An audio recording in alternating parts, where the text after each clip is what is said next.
अगर तुमने वीडियो पे क्लिक कर दिया है तो वीडियो पूरी देख कर जाना। क्या हो अगर जो नॉवल तुम रीड कर रहे थे सालों से एकदम से रियलिटी में बदल जाए। एक ऐसी दुनिया जहां जिंदा रहने के लिए खेल खेलने होंगे और आगे क्या होगा ये सिर्फ एक इंसान जानता है। स्वागत है ऑमनिस्ट रीडर्स व्यू पॉइंट की दुनिया में, जहां एक साधारण अकेला इंसान है जो भविष्य जानता है, लेकिन क्या वो इसे बदल सकता है। आइए इस रोमांचक कहानी में गोता लगाते हैं और इसके रहस्य को खोजते हैं। तो स्टोरी की स्टार्टिंग होती है एक नॉवल से जो कि वो पढ़ रहा होता है और वो उसकी फेवरेट नॉवल होती है। वो 10 साल से पढ़ रहा होता है उस नॉवल को, इतनी फेवरेट होती है भाई वो। भाई तो नॉवल का नाम होता है 3 Ways to Survive in a Ruined World। तो एक ऐसी नॉवल होती है जो कि वो एक अकेला बंदा होता है जो वो रीड कर रहा होता है और कोई भी रीड नहीं कर रहा होता है वो नॉवल उसके अलावा। तो भाई वो ऐसा कहता है कि ये ऐसा क्यों है कि मैं ही अकेला इसे रीड कर रहा हूँ और बाकी नहीं रीड कर रहे हैं इसे। तो वो ऐसा सब अपने मन में सोच रहा होता है। भाई तो इस नॉवल की टोटल नंबर ऑफ चैप्टर्स 3000 से ऊपर थे और एवरेज नंबर ऑफ व्यूज वो 1 मान लो, और एवरेज नंबर ऑफ कमेंट्स वो भी अकेला वही कमेंट कर करके उसे इनकरेज करता था कि हाँ भाई कोई रीड कर रहा है उस नॉवल को। तो भाई हमारा मेन कैरेक्टर जो होता है वो मेट्रो में बैठा होता है और वो सोच रहा होता है कि कौन ही रीड करेगा भाई 3000 चैप्टर्स, 3000 से भी ज्यादा चैप्टर्स लेवल की, तो कौन ही रीड करेगा। मैंने तो भाई 10 साल तक रीड करा है तब जाके मैं 3000 से ऊपर चैप्टर पे पहुंच पाया हूँ और मैं आज लास्ट चैप्टर पढ़ने वाला हूँ इस नॉवल का। तो आज तो बहुत मजा आने वाला है, बहुत एक्साइटिंग होने वाली है आज तो भाई। तो भाई जो ऑथर है ना वो इसमें कहना चाहता है कि अगर तुम इसे नॉवल को रीड कर रहे हो ना तो तुम आने वाले अपोकैलिप्स से बच सकते हो। तुम सर्वाइव करने के 3 तरीके बताता है वो, और वो 3 तरीके तुमने फॉलो करे ना तो तुम बच सकते हो, वो ये कहना चाह रहा है बस। तो भाई वो लास्ट चैप्टर देखकर जो है ना वो चौंक जाता है, वो ऊपर नीचे स्क्रॉल करने लगता है, देखता है कि ये क्या है भाई, एक चैप्टर रह गया है सिर्फ और वो ट्रेन में होता है। और तो यहाँ से हमारा नेक्स्ट चैप्टर शुरू होता है, चैप्टर 1 प्रोलॉग। तो जो हमारा मेन कैरेक्टर है ना उसका नाम होता है डोक जा। भाई वो एक ऑफिस में एम्प्लॉय होता है और उसे अच्छे से कोई भी ट्रीट नहीं करता है, वो एक पार्ट टाइम एम्प्लॉय की तरह समझ लो। तो हमारे मेन कैरेक्टर का पूरा फुल नेम था किम दोक जा और उसके फादर ने उसको ये नाम इसलिए दिया था जिससे कि वो एक स्ट्रॉन्ग इंसान बने, जबकि वो काफी अकेला रहता था। भाई किम दोक जा जो था ना वो बहुत बड़ा लूजर था और एक बड़ी ही बेकार रूरल यूनिवर्सिटी से वो ग्रेजुएट हुआ था और पार्ट टाइम काम करता था। तो भाई हमारे मेन कैरेक्टर की जो है ना एक ही हॉबी थी, नॉवेल्स रीड करना, और उसे नॉवेल्स रीड करना बहुत ज्यादा पसंद था और वो बहुत टाइम से कर भी रहा था। तो भाई वो अंदर ही अंदर से सोचता है कि आज कुछ अलग सा लग रहा है, मुझे कुछ डिफरेंट सा लग रहा है। तो भाई एकदम से उसकी कलीग आ जाती है और वो कहने लगती है कि तुम फोन के अंदर घुस जाओगे अगर इतने अंदर तक देखोगे तो भाई हमें देख के पता चल रहा है कि किम जो है काफी घबरा जाता है एकदम से अपनी कलीग को देखकर। और तो भाई वो यो सांगा होती है लड़की जो कि काम करती है ह्यूमन रिसोर्स में।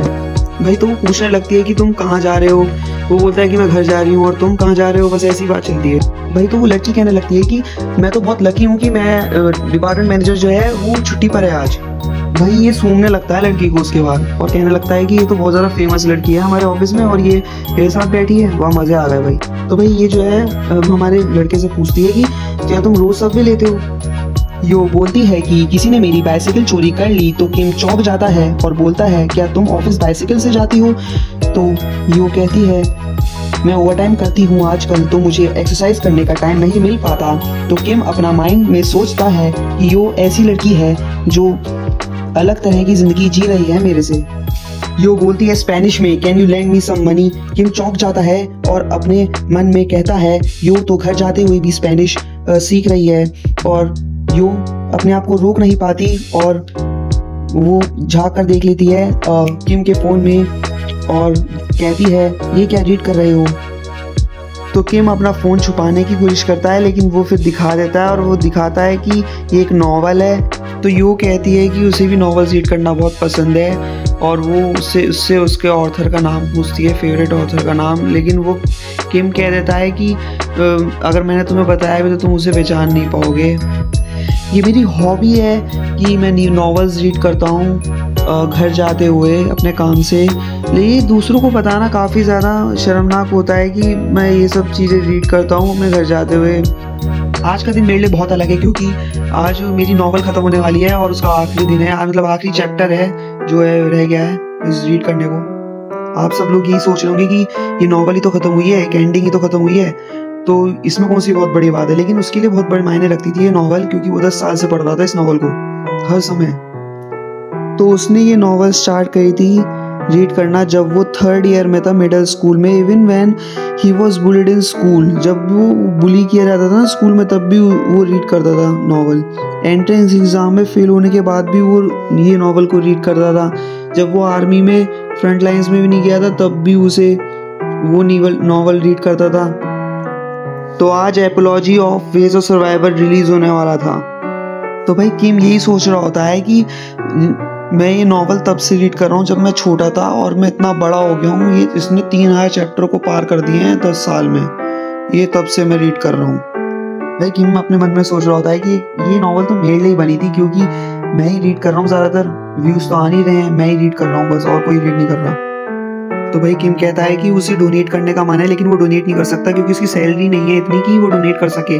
और वो कहता है कि मैंने बस कमेंट करके छोड़ देता हूँ, और कमेंट करके छोड़ देता है वो बस कि मुझे बहुत अच्छा लगा नॉवल। उसने ये नॉवल जो होती है ना दूसरों को रिकमेंड करने की भी कोशिश करी होती है, लेकिन दूसरे जो है ना उसकी इंसल्ट करके बोलते हैं कि भाई ये अच्छी नहीं है। तो अगर वो अपने मन में ये सोचता है कि भाई अगर तुम अच्छे से पेशेंटली से रीड करोगे ना तो ये अच्छी नॉवल है। भाई हमारा मेन कैरेक्टर यही भूल जाता है कि वो किसी से बात कर रहा था, और वो अपने अपने में ही सोचता रहता है चीज़ों को। ये सोच रहा होता है कि उसे जो है 1 साल हो गया है दोनों को एक साथ कंपनी में, और टाइम बहुत जल्दी बीत रहा है आजकल।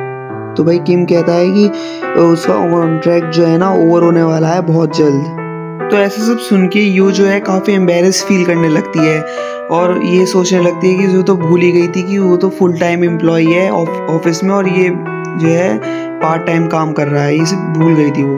तो हमारा मेन कैरेक्टर ये सोच रहा होता है कि मैंने जो है बस वेब नॉवेल्स ही रीड करी हैं, और वो यू जो है काफ़ी पढ़ाई करती थी, अलग अलग लैंग्वेजेस सीख रही थी, इस वजह से उसे फुल टाइम जॉब मिली थी, और मेरा तो कॉन्ट्रैक्ट भी टर्मिनेट होने वाला है, पता नहीं मैं क्या करूँगा। तो भाई ये लड़की बोलती है किम से कि मैं तुम्हें दिखा सकती हूँ कि मैं कौन सी ऐप यूज़ करती हूँ अपनी लैंग्वेजेस सीखने के लिए। तो भाई वो ये दिमाग में सोच रहा होता है कि क्या मैं इस कहानी का प्रोटैगनिस्ट बन सकता हूँ, ये मेन कैरेक्टर बन सकता हूँ। ट्रेन काफ़ी तेज़ी से चल रही होती है, और वो उससे मना कर देता है कि कोई बात नहीं, मुझे ज़रूरत नहीं है, क्योंकि इससे कोई फ़र्क नहीं पड़ता है कि अगर तुम मुझे दिखा भी दो ये वो ऐप, तो इससे कोई फ़र्क नहीं पड़ने वाला। वो बस अपने आप को एक रीडर समझता है, वो अपने आप को एक मेन कैरेक्टर समझता ही नहीं है इस कहानी में, और वो कहता है कि मुझे ज़रूरत नहीं है भाई। तो लड़की जो है किम से बोलती है कि तुम काफ़ी इंटरेस्टिंग चीज़ें बोल रहे हो। वो कहता है हाँ मैं बहुत इंटरेस्टिंग चीज़ें बोल रहा हूँ। और फिर उसका फ़ोन बजने लगता है, और एक मैसेज देखता है वो, और उसके मैसेज में लिखा होता है तुम्हारा शुक्रिया, थैंक यू वेरी मच। तो ये कौन हो सकता है? ये ऑर्थर है वेज ऑफ सर्वाइवल का। ये बहुत चौंक जाता है, भाई ये तो ऑर्थर है। वो उसे कॉन्ग्रेचुलेशन के भेजता है, तुम्हारी वजह से मैं कॉम्पिटिशन जीत गया हूँ। तो उसका नाम पूछने लगता है कि कॉम्पिटिशन का नाम क्या है। तो उससे बोलता है कि तो ऑर्थर उससे बोलता है कि तुम रिकॉग्नाइज नहीं कर पाओगे अगर मैंने तुम्हें बता भी दिया तो आज एपिलॉग अपलोड होने वाला था, मोनेटाइजेशन स्टार्ट होने वाली थी। तो उससे वो कहता है कि मैं तुम्हें स्पेशल गिफ्ट देने वाला हूँ आज as a thank you gift, तो अपनी मुझे ईमेल आईडी भेजो, ईमेल एड्रेस भेजो। तो गाइज ये सब ऑर्थर कह रहा था किम से, और उसे थैंक यू भी बोलता है कि तुम्हारी वजह से ये स्टोरी इस दुनिया में आ पाई। तो भाई किम सोच रहा होता है कि ये ऑर्थर जो है सच में जीत चुका है भाई कॉम्पिटिशन, और वो ये भी सोच रहा होता है कि उसे गिफ्ट में क्या मिलने वाला है। वो सोच रहा होता है कि उसे गिफ्ट कार्ड मिल जाए, 50,000 वॉन मिल जाए उसके अंदर, क्योंकि वो गरीब था ना भाई, ये सब भी सोचेगा वो। तो भाई ऑर्थर ने गिफ्ट भेज दिया, और उसमें लिखा है कि मोनेटाइजेशन स्टार्ट हो जाएगा 7 बजे, और 7 बजने में सिर्फ 5 मिनट बचे होते हैं। तो भाई किम अपने फेवरेट्स में जाता है, नॉवल चेक करता है, और उसमें होती ही नहीं है नॉवल, वो तो एग्जिस्ट ही नहीं कर रही है। और फिर एकदम से एक अजीब सी साउंड होती है, सब घबरा जाते हैं, ट्रेन रुक जाने वाली होती है, ट्रेन रुक गई। सब सोच रहे होते हैं कि क्या हो रहा है भाई, टेररिस्ट अटैक हो रहा है भाई, टेररिस्ट अटैक। ओ सब पागल लोग इधर उधर घूम रहे हैं। फिर एकदम मॉन्स्टर की आवाज़ आती है भाई एकदम। तो ये पूछती है कि ये सब क्या हो रहा है किम से, और वो किम कहता है कि छोड़ो, कुछ ज़्यादा सीरियस बात नहीं है अभी, छोड़ो। तो भाई 7 बज जाते हैं, और फिर मोनेटाइजेशन स्टार्ट हो जाता है। किम यही सोच रहा होता है कि मोनेटाइजेशन स्टार्ट हो गया है। तो अब पैसेंजर्स के लिए अनाउंसमेंट होती है, और बोला जाता है कि भागो यहाँ से भागो जल्दी। भाई दोनों यही सोच रहे होते हैं कि ये सब हो क्या रहा है, और एकदम से रेड कलर की लाइट जो है चमकने लगती है और वो देख रहा होता है कि भाई मेन कैरेक्टर क्या हो रहा है, सब चौंक रहे हो। जहाँ पर रीडर की दुनिया पूरी तरह से बदल जाती है, लेकिन क्या किम दोगजा अपनी जानकारी का सही इस्तेमाल कर पाएगा? क्या वो इस दुनिया में जिंदा रह पाएगा? तो गाइस जल्दी से इस वीडियो को सब्सक्राइब कर दो और लाइक कर दो और दोस्तों को शेयर करो। जो करना है करो, लेकिन करो। तो गाइस मुझे कमेंट करके बताना कि कौन सा पार्ट आपका स्टोरी में सबसे ज़्यादा पसंद आया और कमेंट ज़रूर करिएगा। मैं 500 कमेंट्स का गोल रख रहा हूँ और बेस्ट ऑफ लक। इसके आगे मैं और भी पार्ट्स जो है वो अपलोड करने वाला हूँ, प्लीज़ उसे भी देखिएगा। अगला पार्ट आने वाला है कुछ ही दिनों में।